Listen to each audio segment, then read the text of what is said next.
Hi, I'm Vaughn Henham, president of the ASC&DC Club, also known as the Chowder House. Joining me today to my right here is Randy Lake, who's secretary of the club, and at the end is Brian Lake, who is treasurer of the club. We're gathered today to really honor and hear some great stories about the history of this club.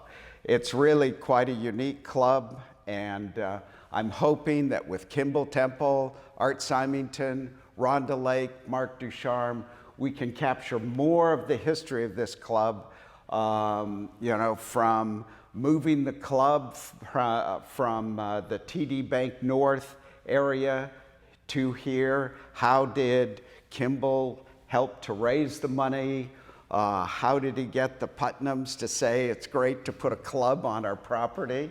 To some of the stories related to the events that used to occur at the Keene Country Club. So before we get started, I do want to share one funny story I heard from Jim Rumanier, who's one of our Emeritus members. And that is, I think if you go upstairs, there's a plaque about our communicating with the Doha Club. And Art Symington, who was then secretary, communicated to the Doha Club that yes, we'd be happy to welcome them. We sent a picture with the lawn maybe 3 or 4 feet high. Go figure, we didn't get a response. However, about 2 decades later, Jim's sister, who worked for the US government, was in Qatar, went to the club, and they remembered. They welcomed her in, they gave her lunch. It was just remarkable. So the Doha Club remembers this club. I'm sure. So with that, let me turn the floor over to Kimball Temple, and whatever you'd like to share in terms of the history of the club, that's what we're really trying to capture with this event. Kimball, thanks for coming. Okay, so I first started playing squash here in 1969, and probably played here for 50 years, and started playing squash back in 1953 at Amherst College. But my real squash playing days were at the University of Rochester when I was in medical school. And the dean at that time thought that medical students should really be exercising because their health was somewhat suspect. But anyway, they had 4 squash courts in the medical center. And every noon, that's where we were. Well, anyway, fast forward. I think one of the interesting things about this club is the fact that there is a scar in the back court, and it's still there. It's a burn score. And about 1970 or so, we had a break-in, and someone started a fire in that corner. And that was when the time came when we had to probably think more about security and locks and that sort of thing. But at any rate, in 1969, when I came here, of course, it was hardball. Racket was more of a circle than this oval-shaped racket we have now.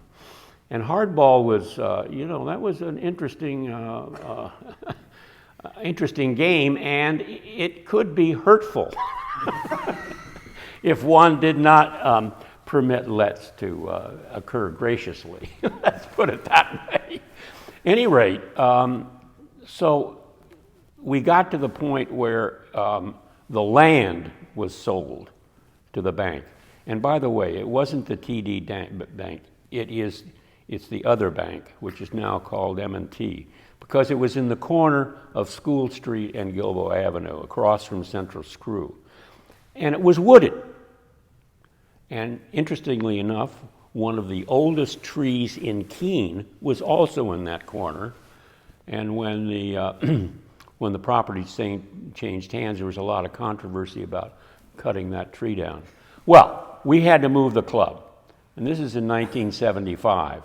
I'm a new guy on the block, and this is the chowder club too. So there was a lot of old families in Keene that had been involved in constructing this thing and moving it and establishing the club. And so the question is, how are we going to raise the money to move this structure to some other place? And we struggled with that. And I remember going to the Historical Commission, because we knew it was sort of an historic building. We thought we might get some funding from them, but they turned us down. Fortunately, one of the members of the Chowder Club, Fuller Ripley, was a director of a locally owned bank, Cheshire National Bank, and they came up with the funds. I think it was $13,000. And of course, we had no assets. I think the dues were $25 a year. But how does a bank loan that to you? Well, only through the network of these people, and knowing that they would be good for any potential loss that the bank might occur. So then Tom Putnam became president of the club, and he is the one who arranged for the company to move the club. And of course, this was a huge thing, coming down Gilboa Avenue and down Main Street to 101 and around the corner. All of those electric lines and telephone lines had to be taken down because of the height of the building.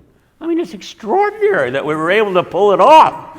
I mean, and also the city of Keene. Well, and of course, Tom Putnam, being the son of David Putnam, who owned Markham Corporation, fashioned this $1 a year deal. And that's why it's here. And of course, over the years, I think it was so important, an outlet for exercise and stress for us in the medical community. And my good friend here, Art Symington, we developed quite a relationship, because it wasn't only coming down here and playing squash once or twice a week, but afterwards, we would have stress-reducing sessions where we could bitch to one another about this or that and commiserate. And anyway, that's just been a lovely part of the whole club. I think that's probably enough for me to say. It's been a great organization, and now at age 88, I have turned to pickleball, but I'm still able to do that. And that has a lot to do with the fact that this club was great in terms of exercise and promoting health. Well, I can only second what Kimball had to say. I'll also mention that for those of us that grew up in the hardball world, the transition in the 90s to the international ball was not easy. It was torture, is what it was.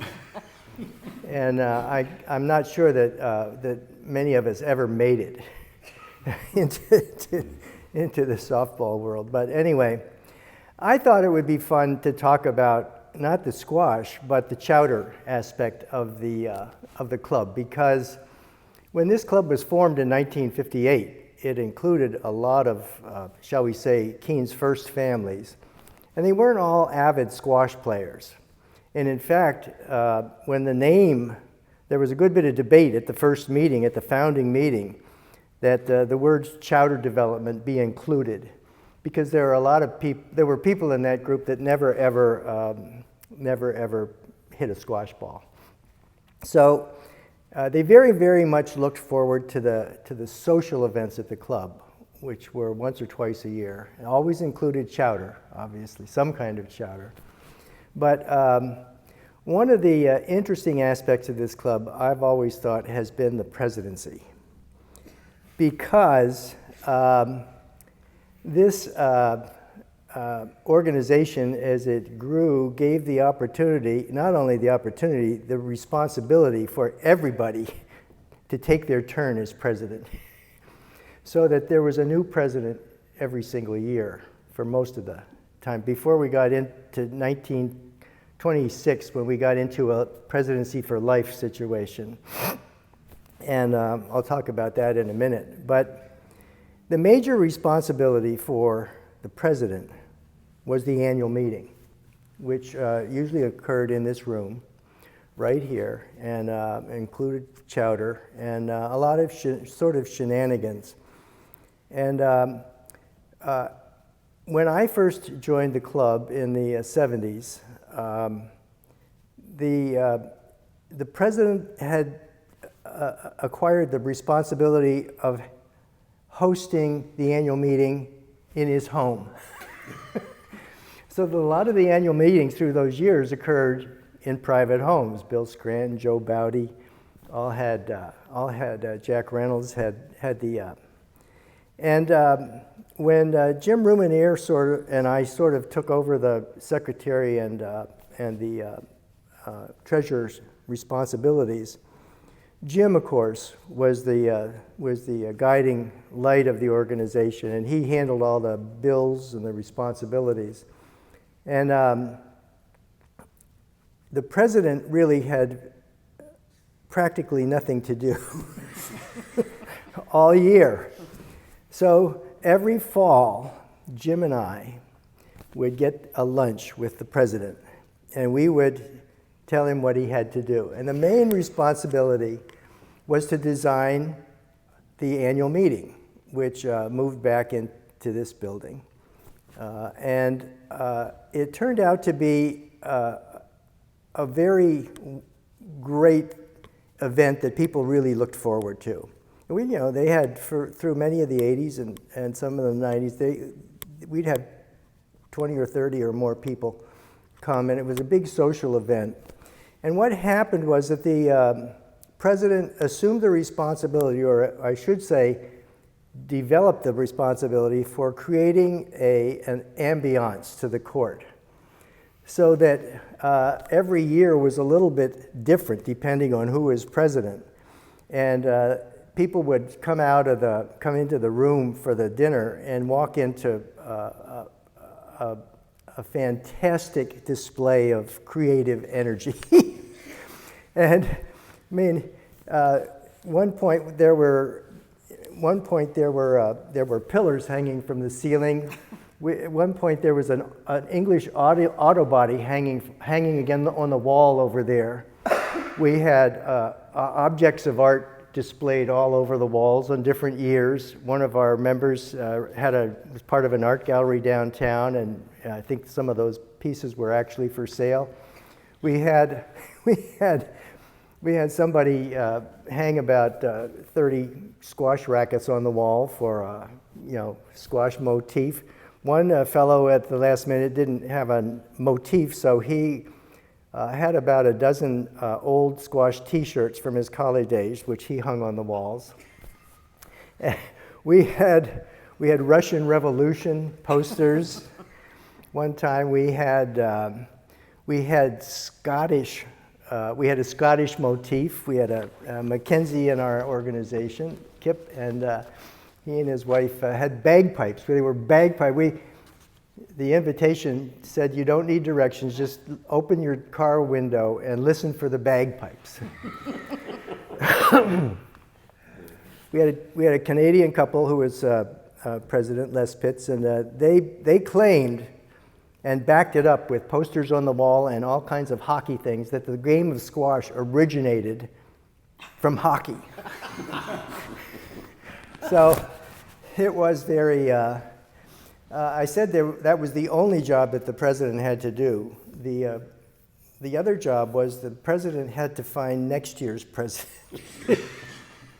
And that was not always easy. And in fact, the presidency was often decided in the lobby out there on the night of the annual meeting by people who walked through the door and had no idea they were about to be voted in as president of the organization. And in the very early days, it was traditional for the president to be selected in absentia, so that he would receive a telephone call the next day that he was now the president of the Amalgamated Squash and Chowder Club. So it's been an organization with a lot of tongue-in-cheek administration, and of course, in the 2000s, we started to get into a more stable situation where the president actually knew what he was doing, and assumed the title of President for Life. Now, we've had several presidents for life, but right now we have one who's been around for a while, and that's just great. I have a little something to give him when we're done. But so we, as you know, one of the meetings we had, we were joined by Jim Zug, who's a writer and has published the definitive book on squash in the country, and we are a part of that book. And he attended our annual meeting, gave a talk, and was made instantaneously a life member of this club. And I did stay in touch with him for several years. He's sort of backed off, and I'm sure doing other things. He played squash at Dartmouth for years, so. I think that's about enough for me. Art, that was excellent. Next, we're going to turn over to Rhonda Lake. And what would be good about Rhonda and Mark is relatively newcomers. Modern history. Yes. You know, how'd you find out about the club? All that kind of stuff. My name's Rhonda Lake. I've lived in Keene my whole life and never knew about the secret society of this ASC&DC until I went to work with Michael Guberman, who was a local dentist, now retired, squash player. And I had been working with him for a few years, knew he was a great tennis player, and one day he said, wow, I don't know what I'm going to do now on Wednesday nights, because whoever he had been playing with, I don't know if was injured or ill or something. And I said, squash, right. I grew up a tennis player. And like, yeah, squash. I think we have a squash racket in our house. And went home and said to Mark, you still have your squash racket? And of course, it was one of the old, like, antique from back in his Bowdoin days. And I said, do you think you'd want to play with Michael? And he said, yeah, I'll give it a try. So he came down and played, I don't know, maybe 2 or 3 weeks in a row with him, and then I thought, I need to find out more about this place and what's going on here. So I came down and had a hit, and immediately decided this was what I wanted to do. I want to know more about it. I want to learn the right way to play. I want to know what's happening with the game now. So I think what happened is I think we had gone up to Dartmouth, and John Powers was the coach there at the time, and he said that there's a guy in Brattleboro that you could reach out to, who's a really good squash player. So I did, and went to Brattleboro and had a few lessons, and then would come back to this amazing place, which was so different than the courts at Dartmouth or the courts in Brattleboro, and I would just hit the ball over and over and over again, and Mark and I started playing a little bit more.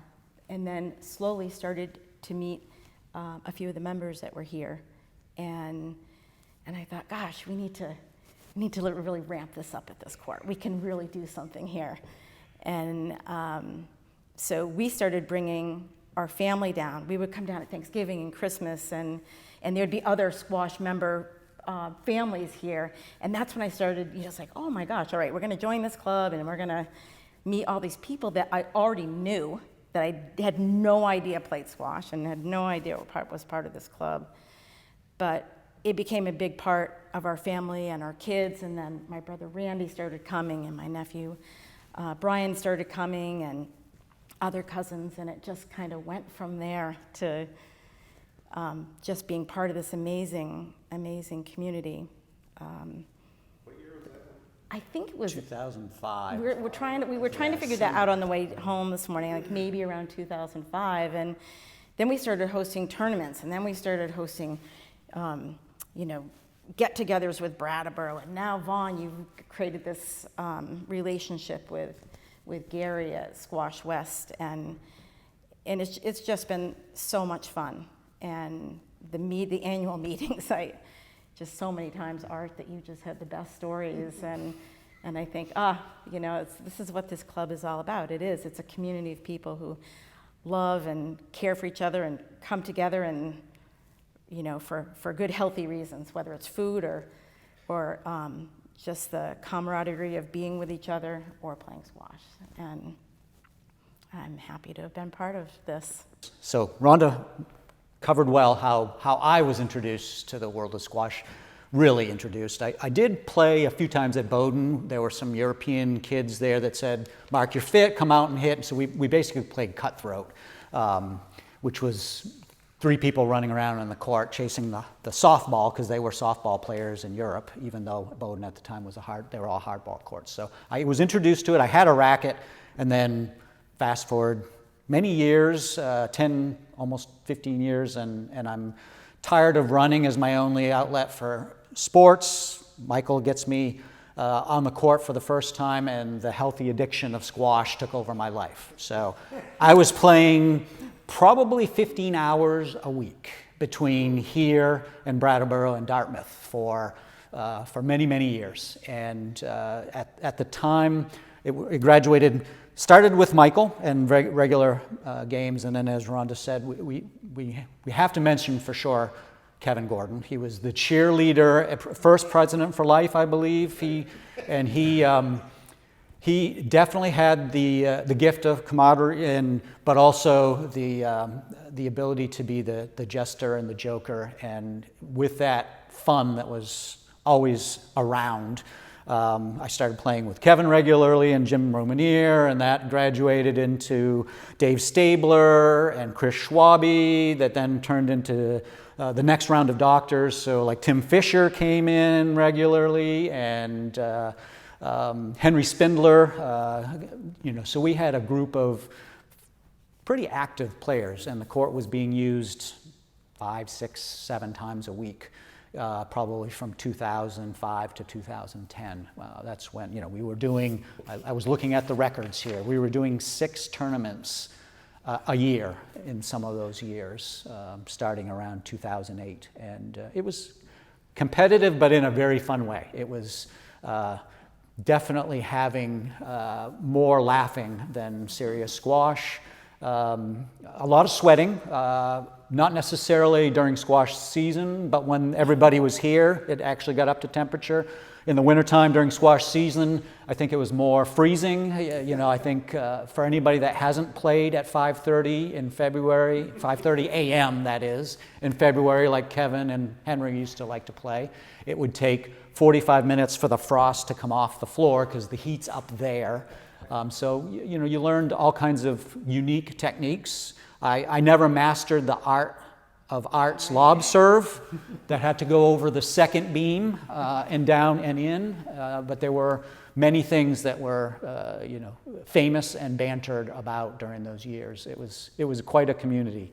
That, as Rhonda mentioned, graduated into family time, family tournaments, brother-in-laws and cousins and family, and then we started introducing another round of players where the Josh Hools and other tennis converts came over and started raising the level of the squash. So we had a mixture. It was fun, but it was also serious squash mixed in, which now Gary carries the torch. Funny stories about Gary. We have many funny stories about Gary. Do you want one for the record here? Yeah. So Gary's return to squash happened because of Rhonda. Gary was an unknown to us, but we were regulars at Dartmouth. Hansi Wiens had taken over for John Power. He was the world top 10 player, very gifted German guy, had a Zimbabwe native as his assistant coach, who we were very good friends with. He was a good runner. I was running and playing squash with Bassani, and he came here and played squash. We've had many international guests as a result of our connections in squash. And Bassani was the first Zimbabwean, I think, that played on the court, but we've had Englishmen and all kinds of friends from around the world, French, that have come to play. As a matter of fact, Bassani was playing a French girl, if I remember correctly, so it was France and Zimbabwe that were playing on the court. Rhonda posted some pictures of Bassani and us playing on this court, and some random guy messaged Rhonda back in Facebook and said, "Who are you and where is this court?" That was Gary's introduction to us. He joined us a week later. 2 weeks later, he went with us to Dartmouth. And in typical Gary fashion, we were adopted into his family, and he was gifting us as gas payment things like deer loins that he had harvested from roadkill, and his farmer, naturalist, outdoorsman love for the game, was infectious as well. He was a great add to the club, and that was somewhat later on towards the end of our time here. But he's carrying the professional mantle now and the very serious squash. So. And the truth of the court movement, I just wanted to make sure for the record, that move here was actually the second move for this court. Oh, that's true. It was moved from the Faulkner property to the Granite Bank property, which was, who was the other family? It went from Faulkner's to Colony's farm. So who built the court? Faulkner's did. Faulkner's did. The boys were at Harvard, had played this really cool game, said, "Mom and Dad, can you build us a court?" They ordered the building from Sears and Roebuck, or something similar to that. It was a package of hardwood that came in, and it's beautiful wood. But that was sometime in the early 19-teens somewhere, and then the history began. The fun began. In honor of our Emeritus members, we are going to be posting upstairs a Emeritus recognition plaque. And what I'm going to do is just read it here. So first, the Putnam family and Markham Corporation, thank you so much for the club site and moving the club. For Jim Rumanier, and I guess I have to say Art Symington, 28 years as treasurer and secretary.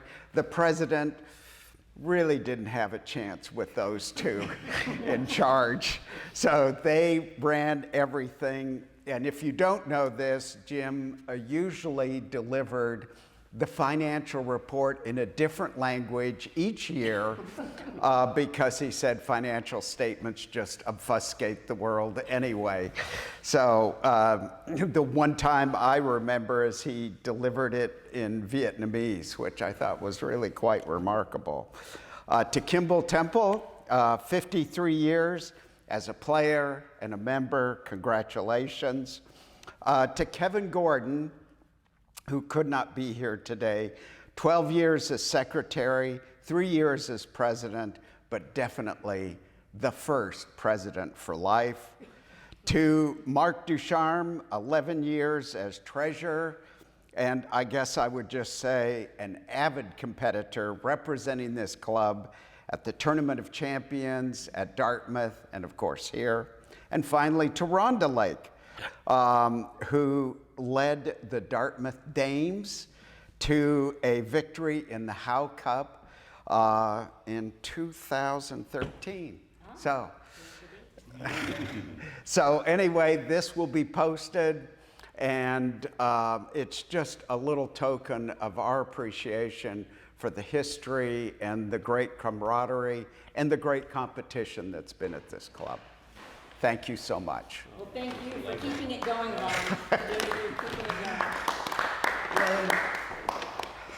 I brought a little token for the current president of For Life, and as a way of thanking you, you can either keep it or give it to the next president for life. And it's something you'll recognize, but this is your own personal copy. See if you can find the court on the Faulkner property. Wait, it's here. Right. Wow. I've studied the one upstairs. Otherwise, I'd be completely lost. Thank you, Art. I really appreciate it. Well, with that, thank you for your time. Thank you so much for these great stories. And on to our next, where are we, 64? On to the next 64 years. There you go. That's great. Thank you.